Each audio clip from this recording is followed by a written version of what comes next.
Hey, welcome back, everybody. Thank you for joining us. Now that we've got some of that early business out of the way, we can get into... I got to go back to the first segment and berate my brother Joe. Uh-oh.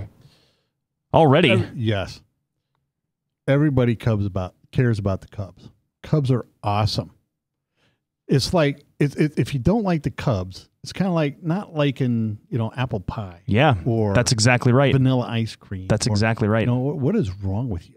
And then my second point is, if you don't love rugby, it just means you're a big sissy Mary. That's all I'm saying. Because rugby is the roughest, toughest sport out there outside of women's field hockey. So, hey, man. I'm just saying. Those folks get after it. Yes. He also thinks Donald Trump's going to be the best president of the modern era. Well, your brother's been wrong before. So, yes. Yes. And he deserves the weekend up at his mother-in-law's.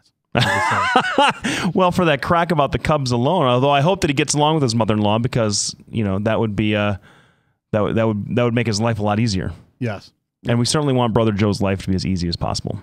Well, no, I didn't say he had a bad time up there. Good. He deserved a weekend away from everybody and spending it with his mother-in-law. Well, good. Who loves him? Yeah, I thought you were being a little bit snide there, but maybe not. Well, yes, I was being snide. Oh man, this is slowly going off the rails. She doesn't listen to the show anyway. We're gonna course correct. We had to course correct back to what we were talking about. So so everybody has been following this thing in Kentucky, Rowan County. The clerk of court there.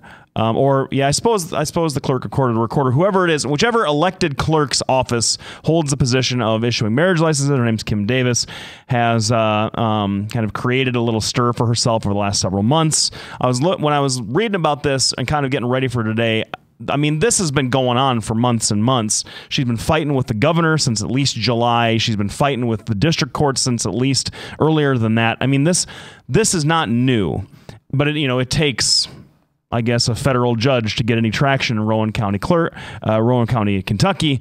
I suppose that makes a little bit of sense. I'm sure there are lots of folks or lots of places in Iowa that wouldn't get any media attention either, unless something more splashy like this happened. Anyway, so the latest development, though, so as everybody knows, this is a woman that said, I'm not going to issue marriage licenses to same-sex couples with my name on them, and I'm also not going to allow anybody in my office to do so either, because it violates my my religious principles to say that these folks should be able to get married. And of course, the reaction was predictable.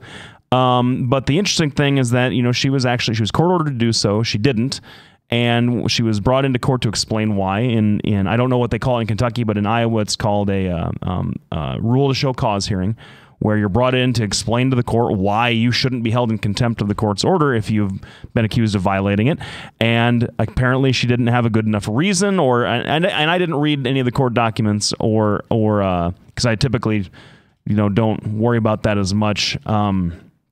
When the holding is as clear as it was in the court, the judge or the federal judge ordered her to go to jail and think about it in a civil contempt matter, but gave her an out. Said, if you will allow your staff, we won't send to do this, and refuse to interfere, we won't send you to jail.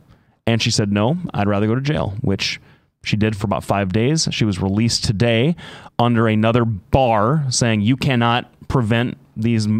So basically, she sat in jail for the length of time it took to get these licenses issued, is how that went down. And then the judge let her out and said, you cannot do this. So I assume that the next time something like this happens, it's going to repeat itself again. And she's, of course, become a conservative media darling. She's become the cause celeb for folks like Ted Cruz and Mike Huckabee. Mike Huckabee, you know what's so great about Mike Huckabee? He never misses an opportunity to demagogue just like a crazy person. Gets on the stump and says, Judge, let Kim Davis go. It's not fair. If you want someone to put in jail, I'll spend the next 8 years of my life in jail doing her. Mike Huckabee. Thank you. Hold on. We're not even going to go down the path of demagoguery that happens on the left. Oh, man. That's not what we're talking about, though. We're talking about this. You brought it up. No, I didn't bring up anything about the left. Mike Huckabee is demagoguing. And I'm going to tell you, what about all the demagoguery that goes on anytime anything happens? That's not what we're talking about. We're talking about this issue. Yeah. We're talking about this issue specifically. No, but you brought up the issue of demagoguery. Yeah, demagoguery about this issue. Well, come on, Doc. Come on, give me a break. You can't say. You can't look at me.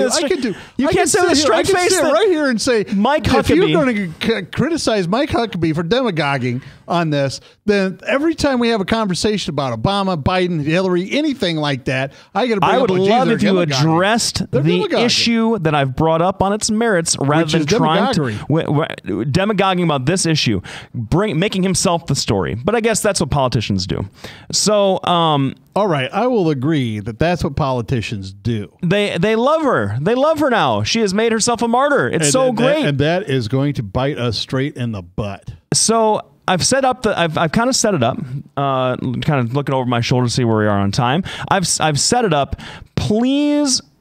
I'll tell you this before we get into it, because we're probably going to need the next couple of segments to get into this.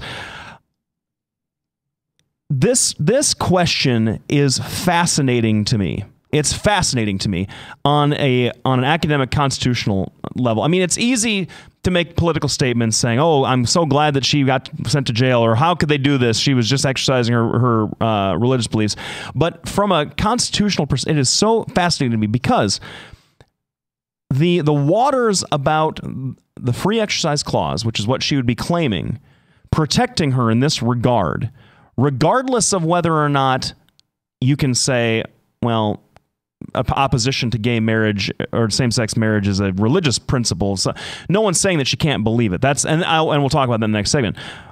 Regardless of that, there seems to be a conflict for an elected official. That's the thing that people seem to forget. When you hear all these liberals talking about firing her or whatever, you can't fire her. She's elected. She has a term. There's a solution. It's either she resigns or she's voted out of office. What's fascinating, there seems to be a gigantic conflict between the free exercise clause in the way that it's being applied to her, the way that she's claiming it, right, and the establishment clause.